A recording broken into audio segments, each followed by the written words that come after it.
Assalamualaikum anak-anak ustazah semua. Jumpa lagi dalam pembelajaran matematika. Sebelumnya anak ustazah telah belajar permasalahan yang berkaitan dengan FPB. Kali ini anak ustazah akan belajar tentang permasalahan yang berkaitan dengan KPK yang akan dijelaskan oleh Ustadz Aidil. Assalamualaikum warahmatullahi wabarakatuh. Baiklah anak Ustadz, jumpa lagi bersama Ustadz pada pembelajaran matematika. Ustadz harapkan mudah-mudahan antum semuanya senantiasa berada dalam keadaan sehat walafiat. Amin amin ya rabbal alamin. Pada pertemuan sebelumnya antum telah belajar soal cerita tentang FPB atau penyelesaian masalah yang berkaitan dengan FPB. Pada pertemuan kali ini kita akan belajar tentang penyelesaian masalah atau soal cerita yang berkaitan dengan KPK. Sangat mudah antum mengenali soal cerita tentang KPK. Ada tanda atau ciri yang bisa antum lakukan atau antum lihat dari soal tersebut. Ciri pertama, kalau pada KPK itu nanti akan antum jumpai kata-kata setiap atau kata-kata tiap. Ciri yang kedua, biasanya ada tambahan waktu bersamaan atau tanggal bersama. Jadi dua ciri itulah yang ada pada soal KPK. Tapi ciri yang kedua itu hanya ada pada sebagian soal. Ciri pertama, setiap atau tiap itu ada pada setiap soal. Untuk lebih pahamnya soal cerita yang terkait KPK, mari kita lihat contoh soal pertama. Ya. Ahmad dan Hasan belajar tahfiz di tempat yang sama. Ahmad belajar setiap 3 hari sekali, sedangkan Hasan belajar setiap 4 hari sekali. Kapan Ahmad dan Hasan akan belajar tahfiz bersamaan? Di sini ada kata pengenal yang saya bilang tadi, tandanya yang pakai kata setiap. Karena ada kata setiap, ini pasti KPK. Berarti ini kita cari saudara KPK. Oke, kita jawab. Ya. Oke, kita jawab. Yang pertama kita pakai dulu cara pohon faktor. Cara pohon faktor. Itu angka 3 dan 4. 3, 4. Karena 3 sudah bilangan prima, nggak usah kita teruskan, langsung kita lingkari. Karena sudah bilangan prima. 4 ini bukan bilangan prima, tapi ini bilangan genap. Berarti bisa kita bagi 2. 4 bagi 2 hasilnya 2. 2 sudah bilangan prima, berarti kita selesaikan pengerjaannya.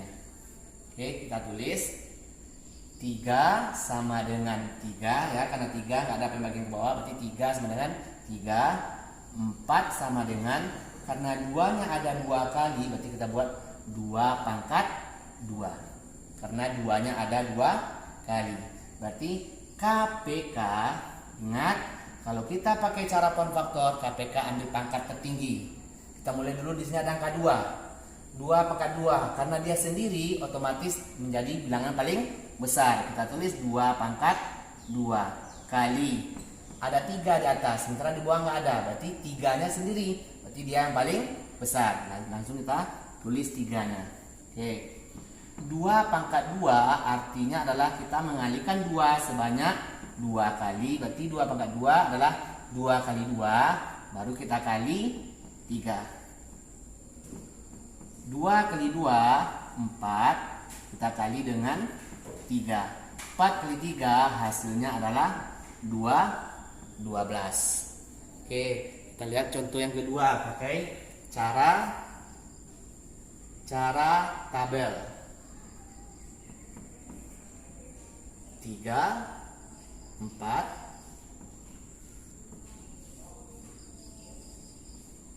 KPK. Karena di sini ada bilangan genap itu 4, berarti kita mulai bagi dengan bilangan prima paling kecil itu angka 2. 3 bagi 2 karena tidak bisa, kita salin 3-nya. 4 dibagi 2 hasilnya 2. Karena 2 masih genap, berarti masih kita bagi lagi dengan bilangan 2. 3 bagi 2 nggak bisa, salin lagi 3-nya. 2 bagi 2 hasilnya 1. 2 bagi 2 hasilnya 1.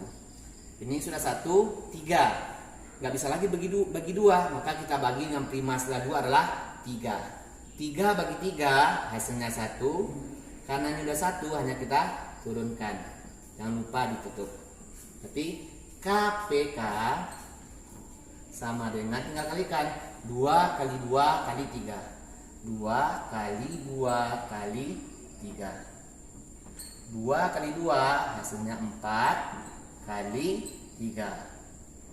4 kali 3 12. Ternyata dicari font faktor tabel hasilnya sama-sama 12. Ini belum selesai ya, karena ini soal cerita. Yang paling penting itu harus ada kata jadinya ya. Baru kita buat kesimpulan. Jadi Ahmad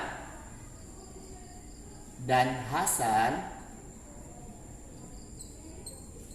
akan belajar tahfiz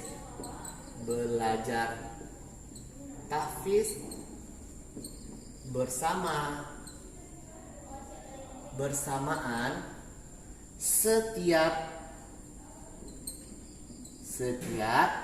12 hari sekali. Dari mana 12-nya? Dari KPK yang kita dapati. Anak-anak ustazah, itulah tadi penjelasan dari Ustadz Aidil tentang soal cerita KPK.